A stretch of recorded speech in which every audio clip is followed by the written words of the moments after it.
बिस्मिल्लाहिर्रहमानिर्रहीम। अस्सलाम वालेकुम 10th क्लास। होप सो बच्चों आप सेहत तो ईमान की बेहतरीन हालत में होंगे। आज हमने 2.1 का क्वेश्चन नंबर 2 करना है। लास्ट लेक्चर में हमने सीखा था क्वाड्रेटिक इक्वेशन की स्टैंडर्ड फॉर्म कैसे बनती है। अब हमने 1 बाय 1 सीखना है क्वाड्रेटिक इक्वेशन को सॉल्व कैसे किया जाता है। तो फर्स्ट मेथड है बच्चों by factorization method. Solve the following quadratic equation by factorization method. हमने क्वाड्रेटिक इक्वेशन को फैक्टराइजेशन मेथड से सॉल्व करना है। ये वही है फैक्टराइजेशन वाला मेथड बच्चों जो हमने 9th क्लास में भी किया था ना, तो इससे परेशान होने की जरूरत नहीं है। फर्स्ट क्वेश्चन है x square minus x minus 6 is equal 0।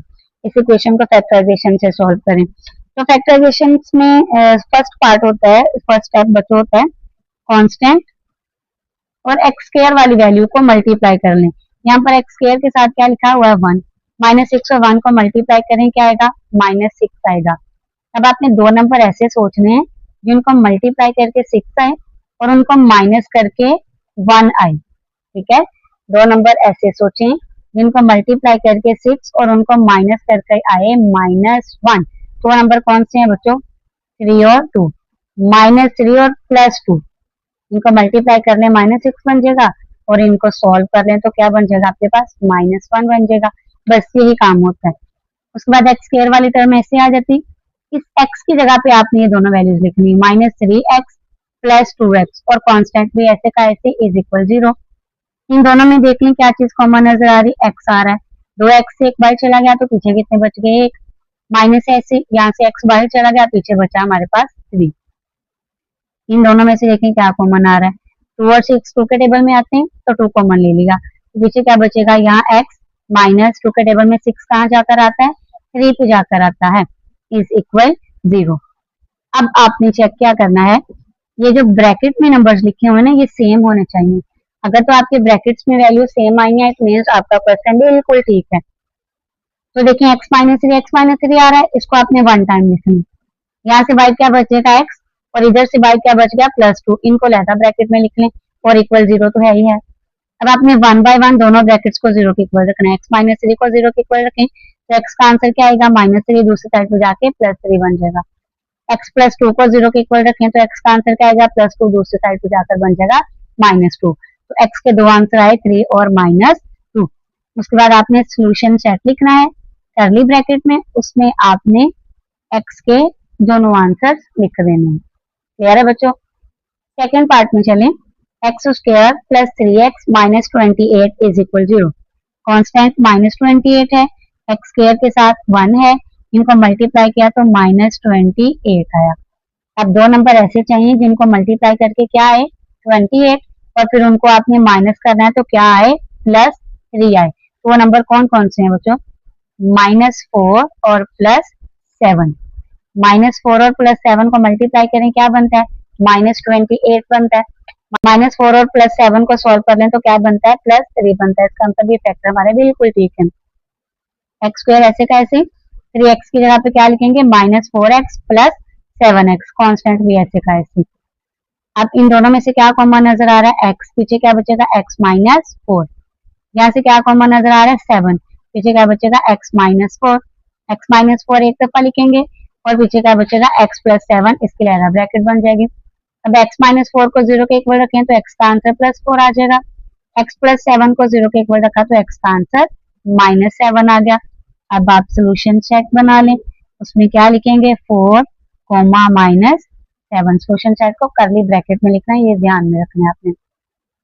Fourth part है इसका बच्चों 6x² + 13x - 5 इज इक्वल 0।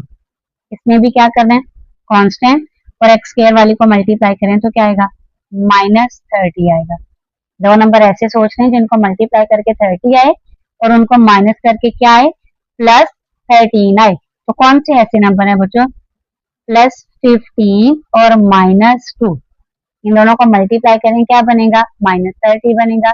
+15 और -2 को सॉल्व कर दें तो क्या आएगा +13 आएगा। इट मीन्स ये हमने सही फैक्टर सोचे हैं। 6x² ऐसे 13x की जगह पर हम क्या लिखेंगे +15x - 2x -5 भी ऐसे इज इक्वल 0। अब इन दोनों में से देखें क्या कॉमन नजर आ रहा है। 3 के टेबल में आता है ना 6 और 15 दोनों, तो 3 कॉमन ले लिया इसके अलावा दोनों में x भी है तो x भी कॉमन आ गया। अब पीछे क्या बचेगा बच्चों, 3 के टेबल में 6 आता है 2 पे जाके, तो यहाँ 2 आ गया। 2x से 1 कॉमन गया, 1x बच गया। प्लस ऐसे ही 3 के टेबल में 15 जाके आता है 5 पे, तो 15 की जगह पर 5 आ गया। x इसके पास एक ही था और वो भी चला गया है कॉमन। अब इसके पास x कोई भी नहीं बचा। इन दोनों में से देख लें तो क्या कॉमन है, माइनस माइनस दोनों के पास नजर आ रहा है, तो हम -1 कॉमन ले लेंगे। आपने याद रखना है जब -1 कॉमन लेते हैं ना तो साइन चेंज हो जाते हैं, यानी ये जो -2x है ये बन जाएगा +2x, -5 भी बन जाएगा +5। ब्रैकेट में आंसर सेम आ रहे हैं, ये एक दफा लिखी जाएगी। दूसरे ब्रैकेट में क्या आएगा, 3x - 1 = 0। अब हमने 2x + 5 को 0 के इक्वल रखना है, +5 दूसरी साइड पे जाके -5 बन जाएगा, तो जो x के साथ मल्टीप्लाई हो रहा है -5 के साथ जाकर हो जाएगा डिवाइड। ऐसे 3x - 1 को 0 के इक्वल रखें, -1 दूसरी साइड पे जाके +1, ये जो x के साथ मल्टीप्लाई हो रहा है दूसरी साइड पे जाकर हो जाएगा डिवाइड। तो x के हमें 2 आंसर मिल गए। तो सोल्यूशन सेट में हम क्या लिखेंगे, -5/2, 1/3। इसके बाद फोर्थ पार्ट है बच्चों हमारे पास, x² -3/2x = 9/2। इसमें ओवर वाली वैल्यू नजर आ रही है हमें। तो सबसे पहला काम हमारा यही है, जो ओवर में नंबर आ रहा है उसको खत्म करना। तो ओवर में 2 आ रहा है, कैसे खत्म करेंगे, तमाम टर्म्स को 2 के साथ मल्टीप्लाई कर लें। 2x² के साथ मल्टीप्लाई होकर x² बन जाएगा, ये 2 इस 2 के साथ कैंसिल हो जाएगा, -3x आ जाएगा। इधर भी 2 के साथ मल्टीप्लाई होके तो 9 आ जाएगा। अब +9 को इधर ले जाए तो -9 बन गया और इधर क्या बच गया 0। अब देखें एक क्वाड्रेटिक इक्वेशन बन गई है। अब -9 और 2 को मल्टीप्लाई करें -18 आ जाएगा। अब दो नंबर ऐसे चाहिए जिनको मल्टीप्लाई करके 18 आए और उनको माइनस करके क्या आए, -3 आए। तो नंबर कौन कौन से हो सकते हैं बच्चों, -6 + 3। इन दोनों को मल्टीप्लाई कर लें तो -18 बनेगा और इसको सॉल्व कर लें तो -3 ही बनेगा, जो कि हमें चाहिए। तो x² ऐसे -3x की जगह पे आ जाएगा -6x + 3x, -9 ऐसे का ऐसे = 0। इन दोनों में से क्या कॉमन नजर आ रहा है, 2x, पीछे बचेगा x - 3। इन दोनों में से क्या कॉमन नजर आ रहा है, 3 और पीछे क्या बचेगा x - 3। फिर x - 3 हम एक दफा लिखेंगे, दूसरे ब्रैकेट में क्या लिखेंगे, 2x + 3। उसके बाद क्या करना है बच्चों, ये जो दो ब्रैकेट्स आ रही हैं इनको अलग-अलग 0 के इक्वल रखना है। x - 3 को 0 के इक्वल रखें, x का आंसर 3 आ जाएगा। 2x + 3 को 0 के इक्वल रखें, +3 दूसरी साइड पे जाके -3 और 2 जो x के साथ मल्टीप्लाई हो रहा था इधर जाकर क्या हो गया, डिवाइड हो गया। तो x के 2 आंसर्स आ गए हमारे पास। अब हम इसका सोल्यूशन सेट लिख लेंगे, वो क्या आएगा, 3, -3/2। चलिए अब चलते हैं इसके फिफ्थ पार्ट की तरफ। इस पे देखें दोनों साइड्स पे फ्रैक्शन और बीच में इक्वल है, तो क्या करेंगे, क्रॉस मल्टीप्लाई करेंगे। 3x - 8x + 5 के साथ मल्टीप्लाई होगा, 5x - 2 x - 2 के साथ मल्टीप्लाई होगा।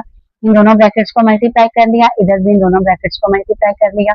उसके बाद देखें +15x - 8x + 7 बना, दूसरी साइड पे -10 - 2 + 12 -12 बनेगा। और मैंने क्या किया, साथ ही इन तमाम वैल्यूज को इधर भी ले गई, +5x इधर जाके माइनस बन गया, -12 जो इधर आना था दूसरी साइड पे जाके +12 बन गया, +4 दूसरी साइड पे -4 और इधर क्या बच गया 0। अब सोल्व कर लें, 3 - 5 - 2, 7x + 12x + 19x -40 -4 -44 = 0। इन सब में से माइनस कॉमन ले लें। जब आप माइनस कॉमन लेंगे तो साइन क्या याद है क्या होने थे, चेंज हो जाने थे, ये प्लस माइनस बन जाएगा और ये माइनस प्लस बन जाएगा। अब जो माइनस इधर ब्रैकेट के साथ मल्टीप्लाई हो रहा है बच्चों, वो 0 के साथ जाकर डिवाइड होके क्या बन जाएगा, 0 ही बन जाएगा। अब हमारी क्वाड्रेटिक इक्वेशन क्या बनी है, 2x² - 19x + 44 = 0। अब हमने इसको फैक्टराइजेशन से सॉल्व कर लेना है। कांस्टेंट है +44 और x² का कोफिशिएंट है 2, +44 और 2 को मल्टीप्लाई करें तो +88 बनता है। अब दो नंबर हमें ऐसे चाहिए जिनको मल्टीप्लाई करके 88 आए और उनको प्लस करके क्या आए, -19। तो बच्चों -11 और -8 देखें, इनको मल्टीप्लाई करें क्या आएगा, +88, -11 और -8 को सॉल्व करें तो -19 बनेगा। ये फैक्टर सोचने का कोई मतलब नहीं है, कोई रूल, आपने इनको बस प्रैक्टिस करनी है तो खुद ही आपके ज़हन में ये फैक्टर्स जो हैं वो आते जाएंगे। ज्यादा मसला होता है साइन किसके साथ कौन से लगाने, तो वो मैं आपको at the end of lecture बताऊंगी। -19 की जगह पर -11x और -8x आ जाएगा कांस्टेंट 44 ऐसे का ऐसे इज इक्वल 0। इन दोनों में से क्या कॉमन नजर आ रहा है, एक्स। इन दोनों में से ये दोनों -4 के टेबल में आ रहे हैं, इसके अलावा हमें माइनस भी कॉमन लेना है। अब यहाँ से माइनस कॉमन क्यों लिया, तो देखिए बच्चों, जो इस ब्रैकेट में कांस्टेंट नंबर है उसके साथ क्या लगा हुआ है, माइनस। लेकिन जो हमारे पास कांस्टेंट नंबर है उसके साथ क्या लगा हुआ है, प्लस। तो ये प्लस को माइनस बनाने के लिए हमने माइनस कॉमन लिया है। बात समझ में आई है। अब 4 के टेबल में 8 कहाँ जाके आता है, 2 पे।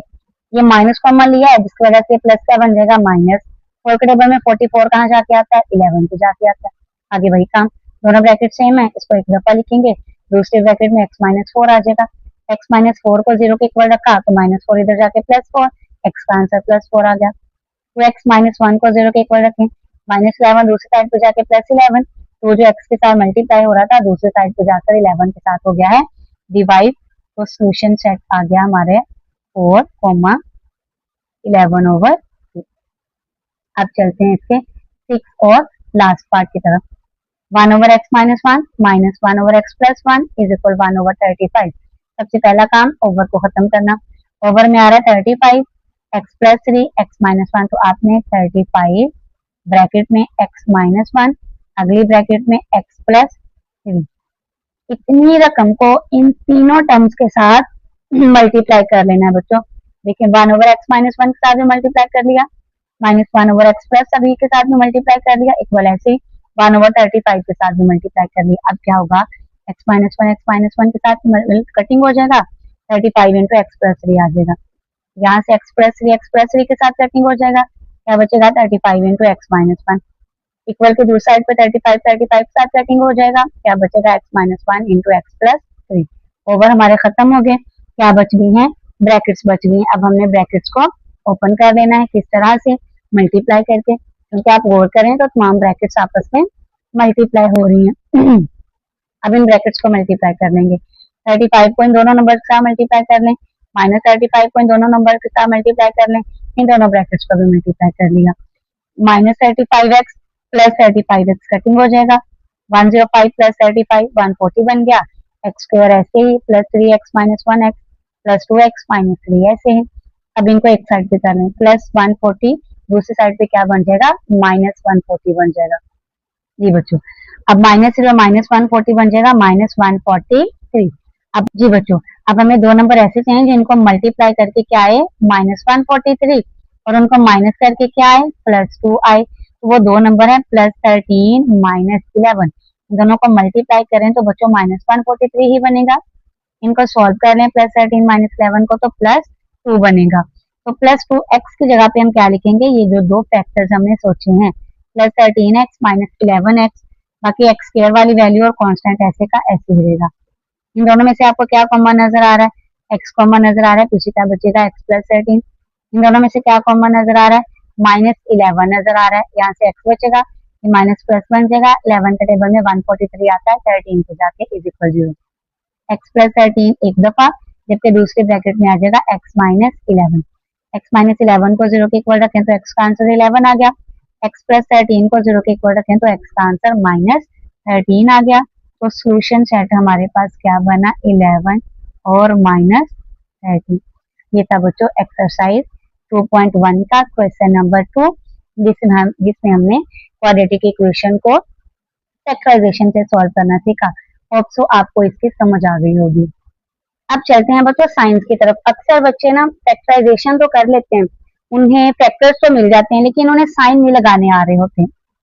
अब मैं आपको वो ट्रिक्स बताती हूँ। देखिए बच्चों, अगर तो बच्चों आपके पास कांस्टेंट के साथ माइनस है, तो जो दो फैक्टर आपने सोचने हैं ना, उनमें से एक के साथ आपने प्लस लिखना है और एक के साथ माइनस लिखना है, ये बात याद रखिएगा। अगर आपके कांस्टेंट के साथ प्लस है, तो जो दो फैक्टर आपने सोचने हैं उन दोनों के साथ आपने लिखना है माइनस माइनस। अगर आपके क्वेश्चन में हर टर्म के साथ प्लस ही लिखा नजर आ रहा है, तो आपने जो दो फैक्टर्स सोचने हैं उनके साथ भी लिखना है प्लस प्लस। और तो ये बात आपको समझ में आ गई होगी। अब मसला ये है कि भाई जब आप फैक्टराइजेशन करते हैं, एक नंबर छोटा आ जाता है, एक नंबर बड़ा आ जाता है, तो किसके साथ प्लस लिखेंगे, किसके साथ माइनस लिखेंगे। उसके लिए आपने वो जो एक्स वाली रकम होनी है ना, जिसको हमने प्लस माइनस करके लेके आना होता है, उसका साइन देखना क्या है। अगर तो इसके साथ प्लस है तो आपने बड़े वाली वैल्यू को प्लस दे देना। अगर इसके साथ माइनस होगा तो आपने बड़े वाली वैल्यू को माइनस दे देना। क्लियर हो गई ये बात। और फिर जब कांस्टेंट के साथ प्लस है फिर तो दोनों के साथ हमने डेफिनेटली माइनस ही लगा देना। और अगर क्वेश्चन में साथ के साथ प्लस है तो फिर तो दोनों फैक्टर्स के साथ हम इजीली प्लस लगा लेंगे। उम्मीद है बच्चों आपको ये ट्रिक समझ में आ गई होगी। अगर किसी भी क्वेश्चन में कोई आपको कंफ्यूजन है तो आप कमेंट सेक्शन में आंसर क्वेश्चन कर सकते हैं, मैं आपको उसका आंसर जरूर दूंगी। अल्लाह हाफिज क्लास।